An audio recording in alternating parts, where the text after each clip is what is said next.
Now let me sing to my well-beloved a song of my beloved regarding his vineyard. My well-beloved has a vineyard on a very fruitful hill. He dug it up and cleared out its stones and planted it with the choicest vine. He built a tower in its midst and also made a winepress in it.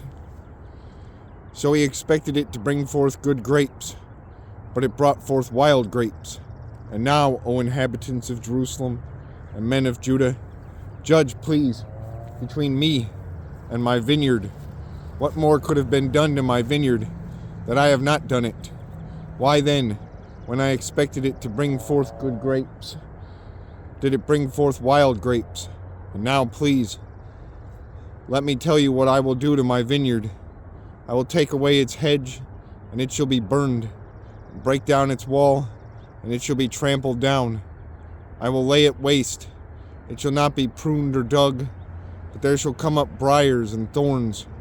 I will also command the clouds that they rain no rain on it. For the vineyard of the Lord of hosts is the house of Israel, and the men of Judah are his pleasant plant. He looked for justice, but behold, oppression, for righteousness, but behold, a cry for help. Woe to those who join house to house. They add field to field, till there is no place where they may dwell alone in the midst of the land.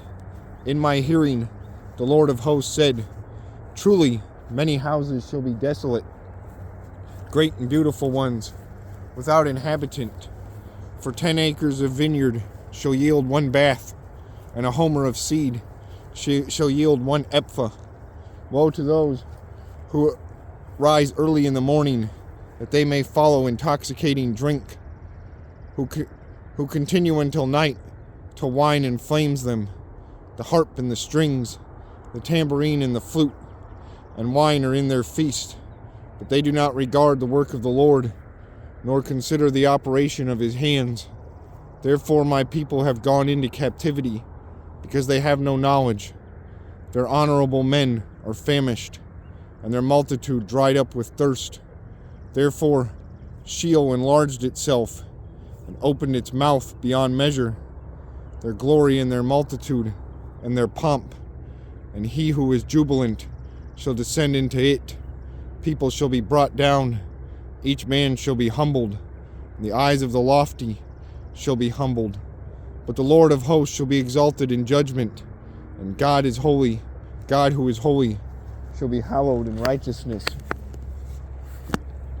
Then the lambs shall feed in their pasture, and the waste places of the fat ones strangers shall eat. Woe to those who draw iniquity with cords of vanity, and sin as if with a cart rope, that say, let him make speed and hasten his work, that we may see it. And let the counsel of the Holy One of Israel draw near and come, that we may know it. Woe to those who call evil good and good evil, who put darkness for light and light for darkness, who put bitter for sweet and sweet for bitter. Woe to those who are wise in their own eyes and prudent in their own sight. Woe to men mighty at drinking wine.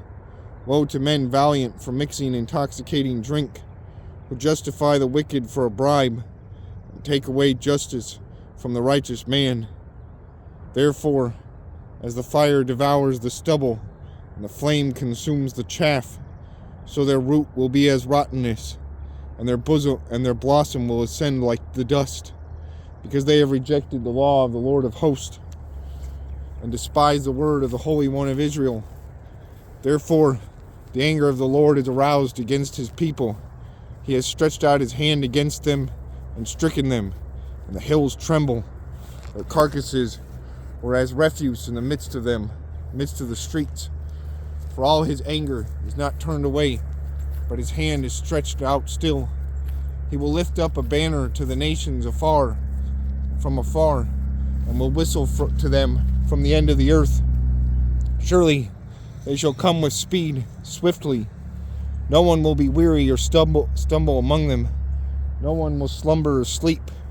nor will the belt of their loins be loosed, nor the strap of their sandals be loosened, nor the strap of their sandals be broken, whose arrows are sharp, and all their bows bent.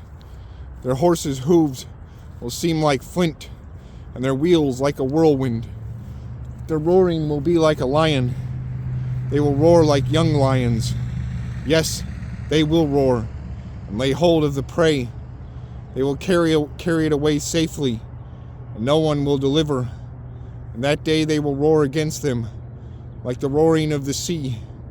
And if one looks to the land, behold, darkness and sorrow, and the light is darkened by the clouds.